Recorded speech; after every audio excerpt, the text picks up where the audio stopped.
কখন যে সময় বয়ে গেল বুঝতেই পারলাম না। যাই হোক, সময় এসে গেল চলে যাবার। এইখানে আমরা যখন গাড়ি এনেছিলাম তখন গাড়িটা এই জায়গাতেই রেখেছিলাম। ফেরার পথে অপোজিট সাইডে বসলাম। চারিদিকে দেখুন ঘন সবুজ, পুরো সবুজে ঘেরা একদম। এবারে ইঞ্জিনটা আমাদের সামনে আছে, গতবারে আসার সময় পেছন থেকে ইঞ্জিনটা ঠেকছিল। এই সবুজ রংটা যখন সেপ্টেম্বর অক্টোবর মাসে আসবেন তখন অদ্ভুত কালার হয়ে যাবে, সব ফল শুরু হয়ে যাবে। সেই সময় ট্রেনের টিকিটের দামও অনেক বেড়ে যায়। আর শুনেছি যখন নাকি বরফ পড়ে যায় প্রচুর, তখন ওই 3000 কিলোমিটার মতন যে ফার্স্ট যে স্টেশনটা ওই অবধি ট্রেনটি আসে।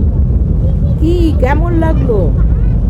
কতদিন পর বলুন তো ঝিকঝিক করা স্টিম ইঞ্জিনে চড়ে এলাম, এর আনন্দই আলাদা।